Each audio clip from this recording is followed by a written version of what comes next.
And I have purchased some North Carolina books to try and support this for her, so I created a list that they can just browse through and get some ideas for things that they can do. So if Ms. Pisano, when it's closer to the time, or any time really, we could create a list of all the books on Christmas and put it right there under the resource lists. I've also created a list of all the Battle of Books books so that my students know what books I have, what books are part of Battle this year.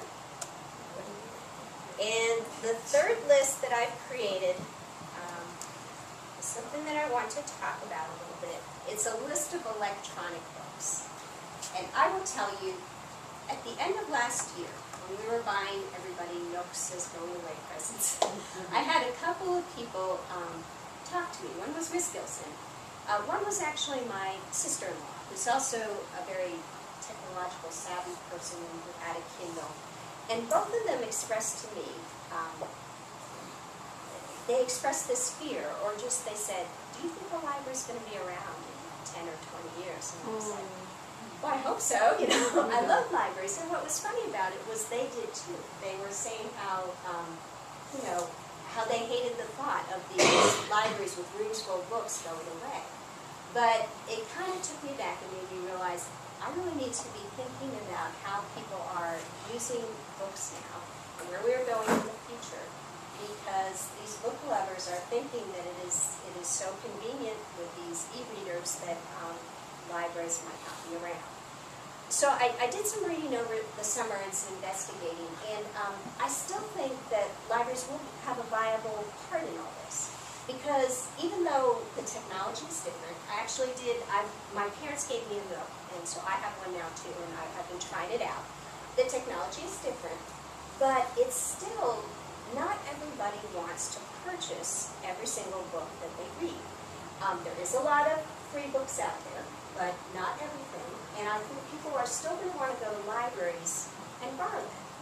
And I found out that the public library has a great service. They have thousands of electronic books that you can borrow, just like you would a paper book. And you take your Nook. You don't have to leave your house. You take your Nook, you go to the computer, you use some software to download it, but then it's on your Nook and you can just read it at home. But what the whole experience gave me the feeling was, I need to start getting into electronic books. I think it is coming. I mean, I don't think we're there yet. Kids don't really have these e-readers quite as much, especially younger children. But I do kind of think that's where we're going. So I started in a very small way this year, and I thought I'd share it with you. The three ways I would like to try and purchase electronic books from the library are books that are used very heavily, where I don't have enough copies. I'll maybe have 2 or 3 copies and I still need more. I don't like buying, really more than 2 copies. I don't have enough space.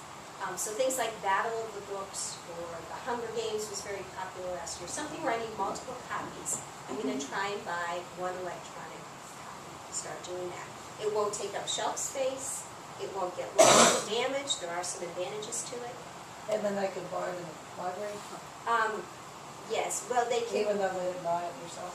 Right, they could borrow it using the e-book, yes. Yes, Jerry. What is the difference in the cost? Between, Is it outrageous, or is it the same, or what? it varies, and I can't really tell you. I found picture books for very inexpensive, $6, $7. Sometimes it's more. I don't really see the e-books as costing anything. Yeah, but it does. Wouldn't they cost less if 20 people could buy the same e-book? Well, I will tell you you can buy an e-book that is just a single copy, where only one person can be looking at it at a time.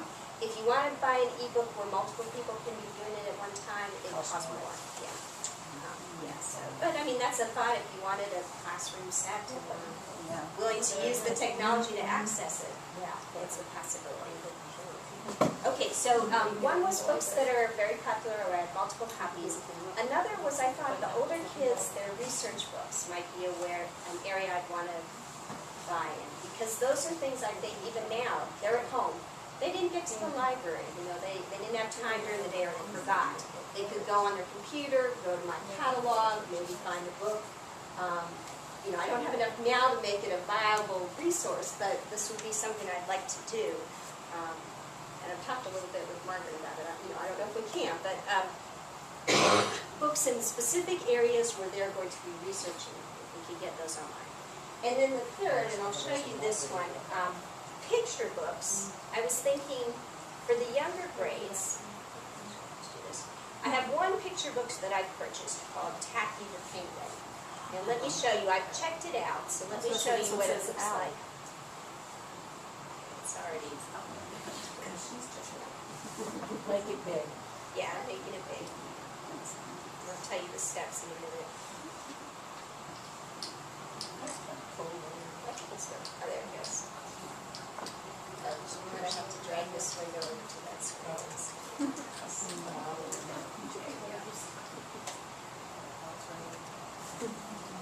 Good to have the room. Okay. It's already out.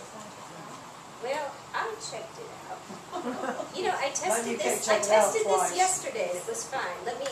Maybe I clicked on it. My mouse over there. Maybe you check it out twice. Get rid of this. Okay. There's a window down here.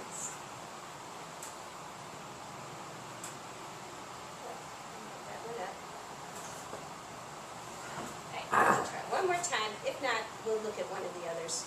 Oh, there it goes. Okay.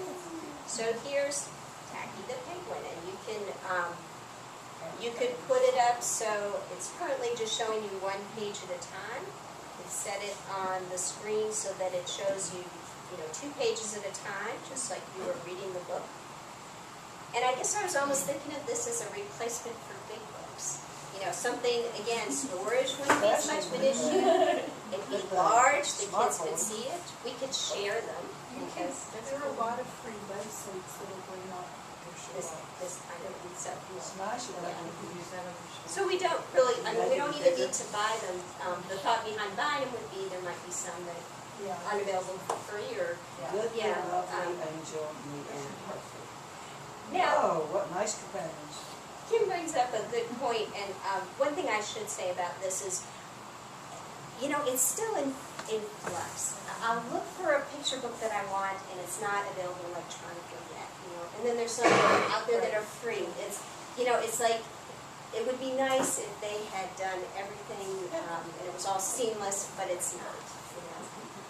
So, I just kind of like to see where it goes. I thought it might be useful to see where it goes. Okay, so you're done looking at your electronic book. I'm going to close that book. And it says, click here to keep this title, or click here to return this title early. I'll go ahead and return it because I really just wanted it checked out to make sure I had it for this class. So close this window. Now, do you have some students already that know that you have this?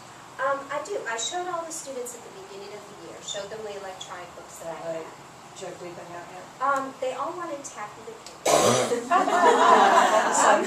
Yeah. I will tell you, right now you have to read them on the computer. They are working on apps so that you can download these electronic books to your Nook or your Kindle. Right now with my library catalog from Follett, you can't do that. So you have to read these on the computer. So for the moment, the kids have been more using it, I think, as a novelty instead of actually checking out some of these Battle of Books books. They told me it should be ready by November, though, and I'm hoping at that time I can really encourage them to use this. Okay. Are there any other questions or things to know about?